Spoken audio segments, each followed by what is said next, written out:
അണ്ണാ 2024 കഴിഞ്ഞിട്ട് ഇതുവരെ ആയിട്ടും best Malayalam thriller films of 2024 പറഞ്ഞില്ലായിരുന്നു. ശരിയാണല്ലോ. അപ്പൊ എങ്ങനെയാ പറയല്ലേ? പിടിച്ചോ, 10 മികച്ച Malayalam thrillers of 2024. Number 10, 2 police ഉദ്യോഗസ്ഥരുടെ ഈഗോ ക്ലാഷും അതിനിടയിൽ ഒരു കൊലപാതകവും അതിന്റെ അന്വേഷണവും. അനാവശ്യമായിട്ട് ഒരു ഡ്രാമയും ചേർക്കാതെ ആ ഇൻവെസ്റ്റിഗേഷനിൽ പടം സ്റ്റിക്ക് ഓൺ തന്നെ ചെയ്തിട്ടുണ്ട്. ജിസ് ജോയ് സംവിധാനം ചെയ്ത് ബിജു മേനനും ആസിഫ് അലിയും പ്രധാന വേഷങ്ങളിലെത്തിയ തലവൻ. പടം സോണി ലെവലിൽ നിങ്ങൾക്ക് കാണാൻ പറ്റും. ഡ്യൂറേഷൻ 2 മണിക്കൂർ 30 minute. Number 9, hunting and shooting. ഇത് മാത്രം പാഷനായി കരുതി സമാധാനമായിട്ട് ജീവിക്കുന്ന ഒരു കൂട്ടം ആളുകളുടെ ക്ലബ്ബ്. അവരുടെ സ്വകാര്യതയിലേക്ക് ക്ഷണിക്കപ്പെടാതെ ഒരു അതിഥി വരുന്നു. ആ ക്ലബ്ബ് തന്നെ ശിഥിലമാക്കാൻ കേൾപ്പുള്ള ഒരു അതിഥി. പിന്നെ അങ്ങോട്ട് വെടിയുടെ പൂരമായിരുന്നു.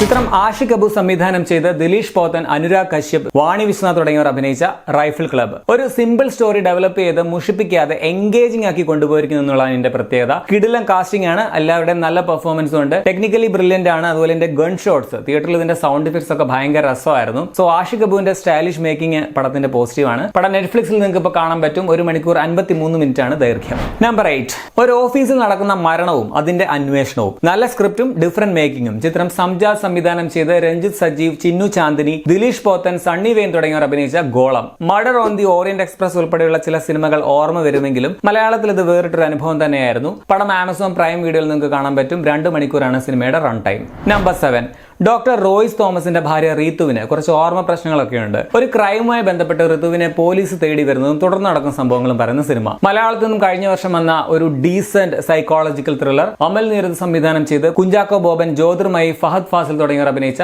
ബൊഗെയിൻ വില്ല. കുഞ്ചാക്കോ ബോബന്റെയും ജ്യോതിർമയുടെയും കിടിലം പെർഫോമൻസ് ഉള്ള പടമാണ്. ഒപ്പം അമൽ നീരദിന്റെ സ്റ്റൈലിഷ് മേക്കിംഗും. ഈ പടം നിങ്ങൾക്ക് സോണി ലെവലിൽ കാണാൻ പറ്റും. 2 മണിക്കൂർ 24 മിനിറ്റ് ആണ് പടത്തിന്റെ ദൈർഘ്യം. നമ്പർ 6, മലയാളത്തിലെ ഏറ്റവും വയലന്റ് പടം എന്ന് പറയാവുന്ന സിനിമ. ഈ സിനിമയുടെ ക്ലൈമാക്സ് കണ്ട് എല്ലാവരും ഷോക്കായിട്ടുണ്ടാവും. ചിത്രം ഹനീഫ് അദേനി സംവിധാനം ചെയ്ത് ഉണ്ണി മുകുന്ദൻ നായകനായ മാർക്കോ. പടം ഹിന്ദിയിലും ഡബ് ചെയ്ത് റിലീസ് ചെയ്ത് അവിടെയും വൻ വിജയം നേടിയിരിക്കുന്നു. 100 കോടി ക്ലബിൽ ഇടപിടിക്കുകയും ചെയ്തു. ഉണ്ണി മുകുന്ദന്റെ സ്റ്റൈലിഷ് പെർഫോമൻസ്, ഒപ്പം വില്ലന്മാരായിട്ട് അഭിനയിച്ച അഭിമന്യു എസ് തിലകിന്റെയും കബീർ ദുഹാൻ സിംഗിന്റെയും കിടിലൻ റോളുകളും. സ്റ്റിൽ ഇതിന്റെ ഇന്റർവെൽ വരെ എനിക്ക് ഇഷ്ടമല്ല എന്ന് ഞാൻ പറയും. ഭയങ്കര ആവറേജ് ആണ്. അതിനുശേഷമാണ് പടം ഗംഭീരമാകുന്നത്. പടത്തിലുള്ള സ്ഥിരം ക്ലീശകളും അതുപോലെ സ്ക്രിപ്റ്റിലെ ഈ പോരായ്മകളൊക്കെ ക്ലൈമാക്സിലെ വയലൻസ് കൊണ്ട് ഇവര് മറച്ചു കളഞ്ഞു. അതാണ് ഇതിന്റെ വിജയവും. സോ വയലൻസിൽ മാർക്കോയ്ക്ക് ഫുൾ മാർക്ക്. ഇപ്പോഴും തിയേറ്ററിൽ പടം നിറഞ്ഞോടുകയാണ്. 2 മണിക്കൂർ 25 മിനിറ്റ് ആണ് ഇതിന്റെ ഡ്യൂറേഷൻ. ഇനി ടോപ്പ് 5 ഫിലിംസ് പറയുന്നതിന് മുമ്പ് കുറച്ച് ഓണറബിൾ മെൻഷൻസ് പറയാനുണ്ട്. ഫോൺ ഫുട്ടേജ് സ്റ്റൈൽ ആദ്യമായിട്ട് ഉപയോഗിച്ച് മലയാളത്തിൽ നിന്നും വന്ന ഒരു ഡിഫറന്റ് ത്രില്ലർ ഫുട്ടേജ്. ഒരു ഡീസന്റ് ഇൻവെസ്റ്റിഗേഷൻ ത്രില്ലറായ CID രാമചന്ദ്രൻ. കുറച്ചുകൂടി ബജറ്റ് ഉണ്ടായിരുന്നെങ്കിൽ പടം വേറെ ലെവലായേനെ. മറ്റൊരു ഡീസന്റ് ത്രില്ലറായ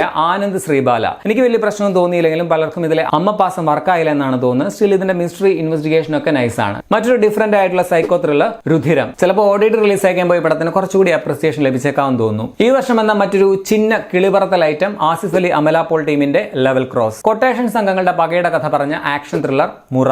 കൊട്ടേഷൻ സംഘങ്ങളുടെ തന്നെ പശ്ചാത്തലത്തിൽ വന്ന മറ്റൊരു ആക്ഷൻ റിവെഞ്ച് ത്രില്ലർ പണി. ഒപ്പം സ്പെഷ്യൽ മെൻഷൻ ആയിട്ട് ഒരു ത്രില്ലർ വെബ് സീരീസ് കൂടി പറയാനുണ്ട്.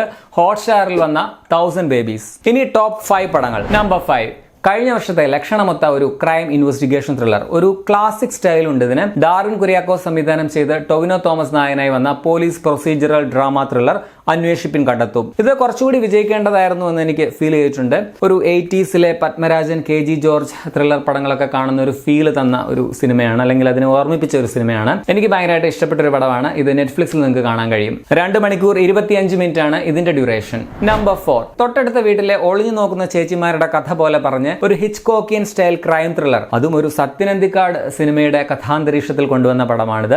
MC ജിതിൻ സംവിധാനം ചെയ്ത് ബേസിൽ ജോസഫ്, നസ്രിയ നസീം തുടങ്ങിയവർ അഭിനയിച്ച സൂക്ഷ്മദർശിനി. ഇതിപ്പോ OTT റിലീസ് ആയിട്ട് നോർത്ത് ഇന്ത്യയിലൊക്കെ ഭയങ്കര അഭിപ്രായമൊക്കെ വന്നിട്ടുണ്ട്. എനിക്ക് നല്ല തിയേറ്റർ എക്സ്പീരിയൻസ് സമ്മാനിച്ച ഒരു സിനിമയാണ്. പടം Disney+ ഹോട്ട്സ്റ്റാർ നിങ്ങൾക്ക് കാണാൻ കഴിയും. 2 മണിക്കൂർ 13 മിനിറ്റ് ആണ് റൺ ടൈം. നമ്പർ 3, പോയ വർഷത്തെ ഏറ്റവും വലിയ ഹിറ്റുകളിൽ ഒന്ന്. ഒരു റിയൽ സംഭവം റിയലിസ്റ്റിക് ആയിട്ട് അവതരിപ്പിക്കുന്നതിനോടൊപ്പം തന്നെ വളരെ എന്റർടൈനിങ് ആയിട്ടും ത്രില്ലിംഗ് ആയിട്ടും ഇമോഷണൽ ആയും ഒരുക്കി എന്നുള്ളതാണ് ഈ സിനിമയുടെ വിജയം. ചിത്രം ചിദംബരം സംവിധാനം ചെയ്ത മഞ്ഞുമൽ ബോയ്സ്. തമിഴ്നാട്ടിലെ ഏറ്റവും ഹിറ്റായ മലയാളം പടങ്ങളിലൊന്നാണിത്. സൗബിൻ ഷാഹിർ, ശ്രീനാഥ് ഭാസി, ദീപക് പറമ്പോൾ എല്ലാവരുടെയും കിടു പെർഫോമൻസ് ആണ്. ഇളയരാജയുടെ ഗുണയിലെ കൺമണി അൻബോർഡ് എന്ന പാട്ട് ഈ പടത്തിന്റെ വിജയത്തിൽ വഹിച്ച പങ്കും വലുതാണ്. Platform Disney+ Hotstar. 2 മണിക്കൂർ 15 മിനിറ്റ് ആണ് ദൈർഘ്യം.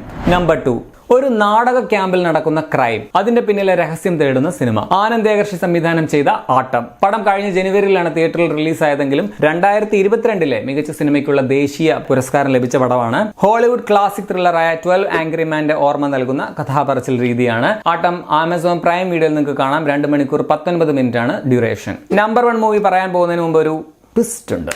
അതെന്ത് ട്വിസ്റ്റ്? പോയ വർഷം ഞാൻ കണ്ട മലയാളം ത്രില്ലറുകളെ കുറിച്ചാണ് സംസാരിക്കുന്നത്. അപ്പോൾ ഒരു വെബ് സീരീസ് കൂടി അതിൽ ഉൾപ്പെടുത്തണമെന്ന് തോന്നി. സോ സിനിമകളോടൊപ്പം എനിക്ക് വളരെയധികം ഇഷ്ടപ്പെട്ട ഒരു മിസ്റ്ററി ത്രില്ലർ സീരീസ് കൂടി പരാമർശിക്കേണ്ടതുണ്ട്.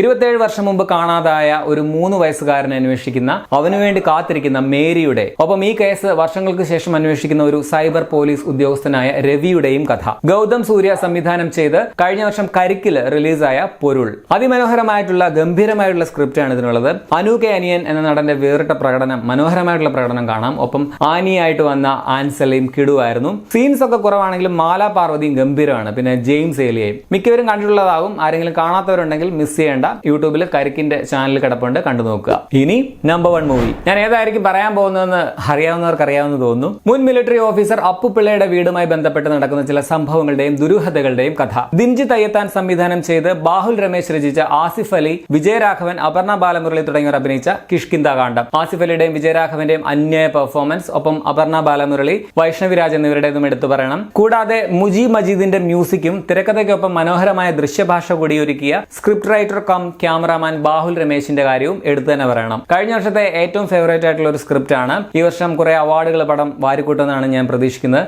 ചിത്രം ഡിസ്നി പ്ലസ് ഹോട്ട്സ്റ്റാറിൽ അവൈലബിൾ ആണ്. 2 മണിക്കൂർ 5 മിനിറ്റ് ആണ് ദൈർഘ്യം. ഹലോ, വീഡിയോ കഴിഞ്ഞു, ഇനി പൊക്കോ. അല്ല, കിഷ്കിന്ദ കാണ്ഡവും പൊരുളും ഓർത്തിരുന്നു പോയതാണ്.